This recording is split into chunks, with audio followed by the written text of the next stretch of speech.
नमस्कार विद्यार्थी मित्रांनो, स्वागत आहे तुमचं आपल्या अजून एका नवीन व्हिडिओमध्ये. आजच्या व्हिडिओमध्ये आपण एम-आय-डी-सी सरळ सेवा भरती 2023 ला जर तुम्ही अर्ज केलेला असेल, तर तुमच्यासाठी हा व्हिडिओ अतिशय महत्त्वाचा आहे.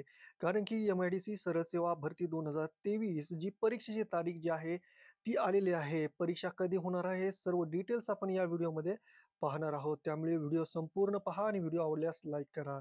आणि त्याचबरोबर हा व्हिडिओ जो आहे तो ज्यांनी कोणी एम-आय-डी-सी सरळ सेवा भरतीचा फॉर्म भरलेला असेल त्यांच्याशी नक्की शेअर करा. तर जे अपडेट आहे ते काय आहे आपण थोडक्यात पाहूया.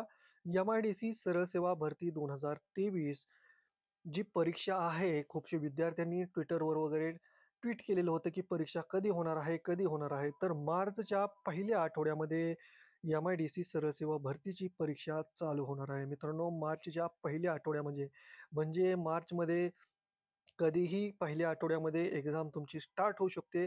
म्हणजेच तुमचे जे हॉल तिकीट आहे ते फेब्रुवारी महिन्याच्या शेवटच्या आठवड्यात किंवा एक 10 ते 15 दिवस आधी शेवटचे जे आहे त्यामध्ये तुम्हाला तुमचे हॉल तिकीट मिळणार आहेत आणि त्यानंतर तुमच्या एक्झामला लगेच मार्चमध्ये स्टार्ट होणार आहे. त्यामुळे गाफील राहू नका आणि टेस्ट सीरीजसाठी तुम्ही आपल्या टेलिग्राम चॅनलला जॉइन करा किंवा आपल्या या चॅनेलवर टेस्ट सीरीजचे वेगवेगळे व्हिडिओ जे आहेत, ते व्हिडिओ तुम्ही पहा. त्यामध्ये तुम्हाला महत्त्वाचे इम्पोर्टंट प्रश्न पाहायला मिळतील. जर हा व्हिडिओ आवडला असेल, तर व्हिडिओला लाईक करा आणि हा व्हिडिओ जास्तीत जास्त शेअर करा.